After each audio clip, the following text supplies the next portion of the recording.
Matapos ang mga pangyayari sa Kabanata 543, akala ni Li Yunxiao ay nakahanap na siya ng pagkakataong makahinga. Ngunit sa isang iglap, isang nakakakilabot na lamig ang bumalot sa kanyang buong katawan. Ang kapangyarihang gumapos sa kanya ay hindi pangkaraniwan. Ito ay nagmula mismo kay Elder Kang Tian ng Beiming family. Nang maramdaman ni Li Yunxiao ang nagyeyelong aura, agad niyang naunawaan ang sitwasyon. Hindi siya hinahabol dahil sa kayamanan o kayabangan, kundi dahil nagawa niyang mabasag ang lihim na true being art ng Beiming family, isang teknik na itinuturing nilang perpekto at hindi maaaring kontrahin. Ngunit bago pa man tuluyang makakilos si Kang Tian, isang malakas na presensya ang humarang sa kanyang landas. Dumating si Brother Yuanzi na malinaw na ipinakita na wala siyang balak hayaang manghimasok si Kang Tian sa usaping ito. Nagkaroon ng tensyon sa pagitan ng dalawang makapangyarihang nilalang habang pilit na ipinagtatanggol ni Yuanzi ang kanyang posisyon.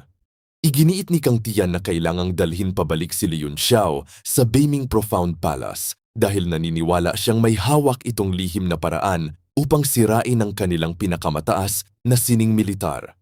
Ngunit malamig na sumagot si Yuanzi na sa mundong puno ng milyon-milyong martial arts, natural na bawat teknik ay may katapat na paraan upang mabasag ito.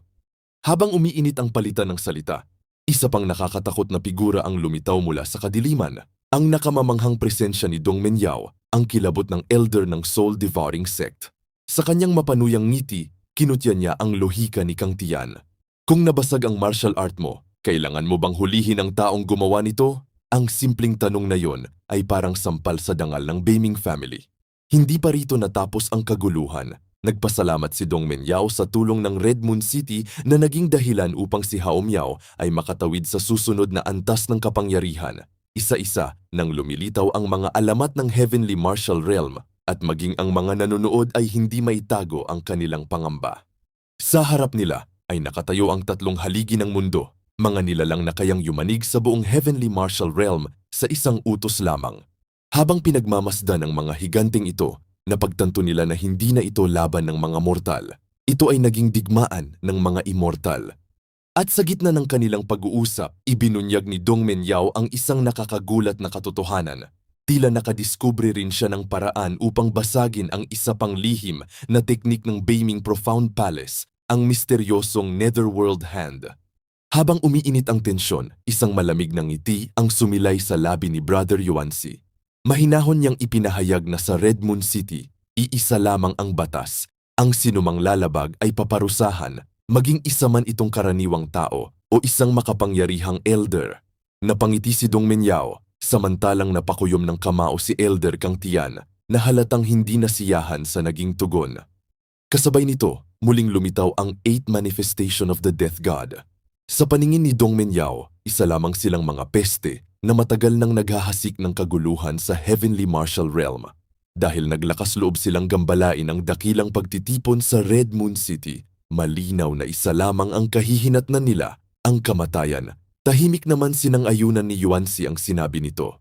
Para sa kanya, ang batas ng Red Moon City ay hindi kailanman nagkakaroon ng kinikilingan. Ngunit sa likod ng kanilang usapan ay may isa pang balak si Dong Menyao. Alam niyang si Li Yi ang natitirang 2-star martial sovereign bukod kay Cheng Hao Miao, kaya sa kanyang isipan ay dapat itong alisin habang may pagkakataon. Hindi nagtagal, nagbigay ng babala si Elder Kang Tian. Igagalang niya ang mga alituntunin ng Red Moon City habang nasa loob siya nito. Ngunit oras na makaalis si Li Yunxiao, sa lugar na yon, wala nang makakapigil sa kanya upang dakpin ito. Tahimik lamang na sumagot si Yuanzi at sinabing darating ang tamang panahon upang pag-usapan yon. Sa huli, pansamantalang umatras si Kang Tian, subalit nag-iwan siya ng malinaw na banta na hindi pa tapos ang lahat. Pagkaalis ng elder ng Beiming family, masayang sinabi ni Jiang Ruobing kay Li Yunxiao na manatili na lamang habang buhay sa Red Moon City upang walang sinuman ang makadampot sa kanya. Ngunit agad siyang pinagsabihan ng kanyang pinsan.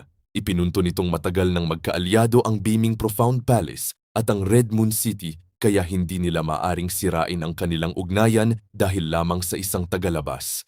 Hindi ito pinalampas ni Jiang Ruobing. Matapang niyang ipinagtanggol si Li Yunxiao at ipinaalala na nung siya ay nasugatan ni Li Yi. Si Li Yunxiao lamang ang naglakas loob na tumulong sa kanya. Kung nais nilang isuko ang taong nagligtas sa kanya, mas mabuti pang siya ang unang ibigay. Agad namang sumagot ang kanyang pinsan at ipinaliwanag na kung hindi lamang nasugatan ng Frostki si Leon Xiao, tiyak na isinugal na nito ang sariling buhay upang iligtas ang kanyang pinsan. Sa gilid, napangisi si Dongmen Yao habang pinagmamasdan ng eksena. Para sa kanya, isa lamang itong pagtatalo ng mga kabataan, kaya't hindi niya ito binigyan ng pansin. Makalipas ang ilang sandali, muling nagsalita si Dongmen Yao. Sa mapagkunwaring tono, sinabi niyang umaasa siyang tuluyan nang lilipunin ni Brother Yuanzi ang 8 manifestations of the Death God dahil isa umano itong malaking salot na matagal nang nagpapahirap sa buong Heavenly Martial Realm. Ngunit sa mismong sandaling iyon, isang nakakabinging tinig ang biglang umalingaw-ngaw sa buong lugar. Napakagandang sinabi mong lipunin ang kasamaan para sa mundo. Kung ganun, bakit hindi mo ako ang unang patayin, Dongmen Yao? Kasabay ng mga salitang yon, lumitaw sa himpapawid ang isang napakalaking gintong bungo na naglalabas ng makapangingilabot na aura. Nabigla ang lahat ng naroroon, maging si Dongmen Yao ay napaatras sa matinding pagkabigla. Mas lalo pang nanlaki ang mga mata ng 8 manifestations of the death, God nang makilala nila ang nagmamay-ari ng mahiwagang gintong bungo. Senior Yuan, ikaw ba talaga ang third brother? Sigaw nila habang nanginginig sa pagkabigla. Hindi sila makapaniwalang ang taong matagal na nilang inakalang patay ay biglang nagpakita at naging isa sa pinakamakapangyarihang nilalang sa kanilang samahan. Ngunit malamig silang pinutol ng gintong bungo. Walang kwenta ang mga pinagsasabi ninyo, hindi ako ang pinuno ng 8 manifestations. Pangalawa lamang ako sa kanilang hanay, ang sobrang kaalaman ay wala ring may dudulot na mabuti sa inyo. Sa malayo, tahimik na pinagmamasdan ni Li Yi ang kakaibang soul slave sa kalangitan. Bilang isa ang pangunahing disipulo ng soul-devouring sect, agad niyang napansing hindi ito ordinaryong soul slave. Alam niyang may 4 na antas ang mga golden soul slave, Heaven, Earth, Profound at Yellow. Ang sarili niyang soul slave ay nasa pinakamababang yellow tier, ngunit higanting gintong bungo sa kanyang harapan ay naglalabas ng napakalalim at napakalakas na aura na hindi masukat. Isang bagay lamang ang tiyak sa kanya, ang soul slave na ito ay hindi bababa sa Earth tier, isang antas na kayang magpayanig sa buong Heavenly Martial Realm. Bigla namang naputol ang katahimikan ng sumigaw si Brother Yuanzi. Tila may naalala siyang isang nakakatakot na pangalan. Huwag mong sabihing, ikaw si Dongmen Yuan, ang dating miyembro ng soul-devouring sect na pumatay at lumamon sa kaluluwa ng mahigit 20 martial sovereign upang mapalakas ang sarili niyang soul slave. Sa sandaling mabanggit ang pangalang yon, namutla si Li Yi. Mabigat niyang inusal ang pangalang Dongmen Yuan, ang pinakamalaking taksil na lumitaw sa kasaysayan ng soul-devouring sect sa nakalipas na daan-daang taon. Unti-unting nabunyag ang nakakatakot na nakaraan ni Dongmen Yuan. Noon, upang makabuo ng isang heaven-tier golden soul slave, walang awa niyang pinaslang ang mahigit 20 martial sovereign ng soul-devouring sect. Hindi siya nag-atubiling patayin maging ang sarili niyang mga kaibigan, mga kapatid sa sekta, at maging ang sarili niyang ama na isang vice sect master. Pati ang isa pang vice sect master ay naging biktima niya. Ang lahat ng kanilang kaluluwa ay isinakripisyo upang maging pagkain ng kanyang soul-devouring banner. Dahil sa trahedyang yon, napilitang kumilos ang sect master Huang Fubi. Bagamat nasugatan siya sa matinding labanan, nagawa rin niyang patayin si Dongmen Yuan sa pamamagitan ng sukdulang kapangyarihan.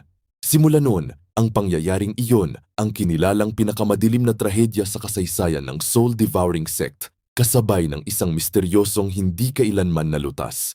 Sa harap ng lahat, buong yabang na idineklara ni Dongmen Yuan na sinumang mangahas humawak sa mga tauhan ng 8 manifestations of the Death God ay dapat maghanda dahil buburahin niya ang buong sekta sinumang kalaban sa isang madugong paghihigante. Nang marinig iyon, nanigas ang buong kapulungan. Hindi sila makapaniwalang ang dating taksil ay buhay pa at ngayon ay ikalawang pinakamakapangyarihang pinuno ng 8 manifestations. Mas lalong bumigat ang tensyon nang maisip nilang kung ang ganitong halimaw ay pangalawa lamang sa ranggo, gaano pa kaya kalakas ang tunay na pinuno ng Death God Palace? Samantala, sa loob ng Red Moon City, mainit na pinagtatalunan ng mga nakatataas ang dapat nilang gawin. Isang elder ang nagmungkahing huwag basta makipagdigma. Ipinaalala niyang sinabi na niya kay elder brother na makibagay muna sa sitwasyon. Kung hindi nila kayang lipulin ang buong 8 manifestations sa isang bagsakan, mas mabuting huwag muna silang kalabanin. Bukod sa halos imposibleng hulihin ang kanilang pinuno, bantog pa ito sa buong mundo bilang isang walang kapantay na mamamatay tao na kayang mawala ng walang bakas pagkatapos umatake. Ngunit hindi sa ngayon ang isa pang elder. Para sa kanya, ito na ang pinakamagandang pagkakataon upang hulihin si Dongmen Yuan at ang iba pang kasamahan nito. Kapag lumitaw ang kanilang pinuno upang iligtas sila, maaari nilang lipunin ang buong Death God Palace at itaas ang prestihyo ng Red Moon City higit pa sa 6 na iba pang dakilang puwersa. Agad yung tinutulan ng pinuno ng Red Moon City. Ayon sa kanya, kahit pa kusang lumitaw ang pinuno ng Death God Palace, wala silang kasiguraduhang mapipigilan nila itong makatakas. Dahil sa walang kapantay nitong assassination techniques, ang pagsubok na hulihin ito ay maaaring mauwi lamang sa isang malaking sakuna. Habang lumalala ang usapan na puno ng pagkainis ang pinuno ng Red Moon City. Nakakatawa, isa akong sect master ng 7 great factions, ngunit tila wala akong magawa. Galit niyang bulalas. Ang tanging nais na lamang niya ay iwan ang lahat ng responsibilidad at malayang maglakbay sa buong mundo. Sa kabilang panig, mariing sinabi ni Ning Kewei na sinumang lumabag sa mga patakaran ng Red Moon City ay dapat tumanggap ng kaparusahan. Ngunit mabilis siyang sinagot ni Dongmen Yuan. Anong kaparusahan ang sinasabi mo? Ang tunay na lumabag sa mga patakaran ay ang Yanwu City Lord na unang nagtangkang pumatay sa mga tauhan ng Death God Palace. Kung may dapat managot siya Habang tumitindi ang tensyon, buong tapang na sinalungat ni Lord Yuanzi ang mga paratang ni Dongmen Yuan. Iginiit niyang walang sinumang nakakakita ng pagkamatay ni Li Yi, kaya wala silang karapatang pagbintangan ng sinuman. Kung tunay silang naghahanap ng hustisya, dapat munang magising si Li Yi at ipagpatuloy ang laban ng walang nakikialam. Ngunit biglang ngumiti si Dongmen Yuan at naglatag ng panibagong kondisyon. Dahil pasok pa sa age limit ng Gathering of Heroes, si Little 8, siya ang lalaban kay Li Yunxiao sa isang labanang buhay o kamatayan. Iginiit pa niyang may matagal ng pagkakatautang si Li Yunxiao sa Death God Palace kahit wala itong maalalang anumang alitan. Naggulat si Li Yunxiao. Tinanong niya si Lord Yuanzi kung bakit tila ipinagpapasya na nito ang kanyang kapalaran. Ngunit malamig na sumagot si Yuanzi na sa loob ng Red Moon City ay ligtas siya, subalit oras na lumabas siya sa lungsod, wala na nagmakapagtitiyak sa kanyang kaligtasan. Nag-alala si Qin Bingbing at agad na pinayuhan si Li Yunxiao na manatili na lamang sa Red Moon City upang tahimik na magpalakas. Sinabi pa niyang balang araw ay sapat na ang lakas nito upang harapin maging sikang tiyan. Dahil sa kanyang walang preno sa pagsasalita, napailing ng lamang ang mga nakapaligid at naisip nilang lalo lamang niyang ginugulo ang sitwasyon. Sa huli, diritsahang hinarap ni Li Yunxiao si Lord Yuanzi at may bahid ng panunuyan niyang sinabi, "Lord Yuan, talagang ayos lang bang ikaw na ang nagdedesisyon sa mga bagay na tungkol sa akin o sadyang wala ka ng ibang magawa habang hindi pa tapos ang iyong Heaven-tier soul slave?" Sa sandaling iyon, lalong uminit ang tensyon at naging malinaw na hindi basta susunod si Li Yunxiao sa kagustuhan ng sinuman. Nagulat ang buong arena sa katapangan ni Li Yunxiao. Walang sinuman ang makapaniwalang may lakas ng loob siya. Si Dongmen Yuan, isang kilalang malupit na eksperto na walang awang pumapatay kahit sa sarili nitong kaalyado. Sa isip ng lahat, tiyak na katapusan na ni Li Yunxiao. Dahil sa matinding galit, agad na pinakawalan ni Dongmen Yuan ang kanyang nakakatakot na soul slave. Kasabay ng nakakbinging dagundong, sumugod ang higanting gintong bungo at sumigaw, "Walang makapagliligtas sa iyo ngayon." Ngunit ito mismo ang gusto ni Li Yunxiao. Alam niyang kapag napukaw niya ang galit ni Dongmen Yuan, mapipilitan ang Red Moon City na kumilos upang mapanatili ang kanilang dangal at autoridad. Habang papalapit ang soul slave, nanatili siyang kalmado at lihim na ngumiti dahil nagsisimula ng umandar ang plano niya. Sa isang nakakasilaw na pagsabog ng ginintuang liwanag, ibinagsak ng soul slave ang nakamamatay nitong atake. Subalit sa mismong sandaling inaakala ng lahat na matatapos na ang laban, biglang inunat ni Li Yunxiao ang kanyang palad at sinalubong ng harapan ang mabagsik na pag-atake dahilan upang mabigla maging si Dongmen Yuan. Sa mismong sandaling akala ng lahat ay tuluyan ng dudurugin ng soul slave si Li Yunxiao, isang nakakasilaw na ginintuang sinag ang biglang bumagsak mula sa kalangitan at humarang sa nakamamatay na pag-atake. Napahinto ang higanting bungo at galit na umalingaw-ngaw ang tinig nito. "Sino ang nangangahas makialam sa aking ginagawa?" Laking gulat ni Li Yunxiao nang lumitaw ang isang misteryosong lalaking nakapula na may mahabang itim na buhok. Sa kalmadong tinig, nagsimula itong bumigkas ng isang malalim na kasabihan tungkol sa panandaliang liwanag, mortal na katawan at espiritu, mga salitang tila naglalaman ng isang sinaunang dao na kayang magpalaya sa kaluluwa. Habang umalingaw-ngaw ang bawat salita, ang nagngangalit na kapangyarihan ng Soul Slave ay unti-unting humina. Pagkatapos ay marahang sinabi ng misteryosong lalaki na isa lamang itong lotus pond na nasisinaga ng liwanag ng gasuklay na buwan. At bakit kailangang siya satin pa ng malalim